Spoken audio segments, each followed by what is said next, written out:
اعوذ باللہ من الشیطان الرجیم بسم اللہ الرحمن الرحیم۔ سورۃ القلم۔ اب یہ جو ہے سورہ ملک یہ منفرد ہے، جیسے سورہ قاف اس مجموعے میں منفرد تھی، باقی وہ 6 صورتیں جوڑوں کی شکل میں تھی۔ یہاں یہ کہ 3 سب گروپس آئیں گے، ایک منفرد 2 جوڑے۔ اب یہ جوڑے والی شکل ہے سورۃ القلم، اور پھر دوسری سورۃ الحاقہ۔ حاقہ میں آپ دیکھیں گے کہ انباء الرسل والی بات زیادہ نمایاں ہوگی، اور اس میں اس طرح کی کوئی بات نہیں۔ لیکن یہ سورہ نون اس اعتبار سے بہت اہم ہے کہ ابتدائی دعوت کا انداز جو محمد الرسول اللہ کا ہے وہ اس میں آیا ہے۔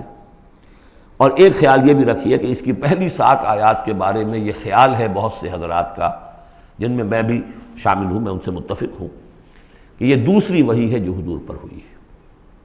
اس لیے کہ جو پہلا جب آپ نے آ کے بتایا مجھ پر وحی آئی ہے، فرشتہ آیا تھا، تو پہلا تاثر جو لوگوں کا تھا وہ یہی تھا کہ معلوم ہوتا کوئی دماغی توازن ٹھیک نہیں رہا، یہاں کہیں کوئی جن آ گیا ہے، آسیب آ گیا۔ وہ جنات سے واقف تھے، فرشتوں سے واقف ہی نہیں تھے، تو کوئی جن ہے، کوئی بدرو ہے، وہ آ کر ان پر سوار ہو گئی ہے۔ اچھے بھلے آدمی تھے، تو ایک ہمدردانہ انداز میں بھی کہا گیا، اور جو لوگ مخالفین تھے، ہر شخص کے ہوتے ہیں، انہوں نے اس کو ایک دوسرے انداز میں بھی بیان کیا۔ اس کا حضور پر فوری طور پر جو ہے، دیکھیے ابتدائی طور پر جب تجربہ ہوتا ہے تو اس کا صدمہ بہت شدید ہوتا ہے۔ یہی جو کل تک میرے قدموں میں اپنی نگاہیں بچھا رہے تھے، آج مجھے دیوانہ کہہ رہے، یہی لوگ، میں تو ان کی آنکھوں کا تارا تھا۔ تو صدمہ بھی شدید تھا۔ اس صدمے میں یہ آیتیں اتری ہیں حضور کی دلجوئی کے لیے۔ بسم اللہ الرحمن الرحیم، نون والقلم وما یسطرون۔ یہ آخری اور تیسری صورت ہے جو ایک حرف سے شروع ہوئی ہے، نون سے۔ سورہ قاف، سورہ صاد ہم پڑھ چکے ہیں۔ قسم ہے قلم کی اور جو کچھ یہ لکھتے ہیں، یعنی جو بھی انسان کا علمی ذخیرہ آج تک کا ہے وہ اس پر گواہ ہے۔ کس پر؟ ما انت بنعمت ربک بمجنون، کہ اے محمد آپ اپنے رب کے فضل و کرم سے مجنون نہیں۔ بھلا مجنون ایسے ہوتے جنہوں نے کہا جھک ماری، جنہوں نے کہا حماقت کا ثبوت دیا۔ ایسی پاک اور صاف زندگی، ایسی طہارت والی زندگی، پاکیزگی والی زندگی، ایسے بلند اخلاق، ما انت بنعمت ربک بمجنون، آپ ان لوگوں کے کہنے کا آپ اتنا اثر نہ لیجئے، آپ اپنے رب کے فضل و کرم سے کوئی مجنون نہیں ہے۔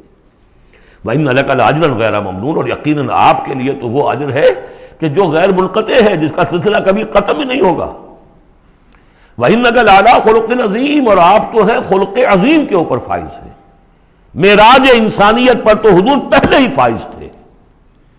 یہ تو معراج نبوت اور رسالت ہے جو اب شروع ہو رہی ہے۔ معراج انسانیت پر تو محمد رسول اللہ اپنے اخلاق، اپنے کردار، اس کے اعتبار سے معراج انسانیت پر تو پہلے سے۔ انک لعلی خلق عظیم، بڑے اعلیٰ اخلاق اور بڑے اونچے کردار پر آپ ہیں۔ فستبصر ویبصرون، دیکھیے کیسے جیسے کہ کوئی بڑا چھوٹے کو سمجھاتا ہے۔ دیکھیے آپ ایسی فکر نہ کریں، ان قریب آپ بھی دیکھ لیں گے اور یہ بھی دیکھ لیں گے، بالکل کھل جائے گی بات۔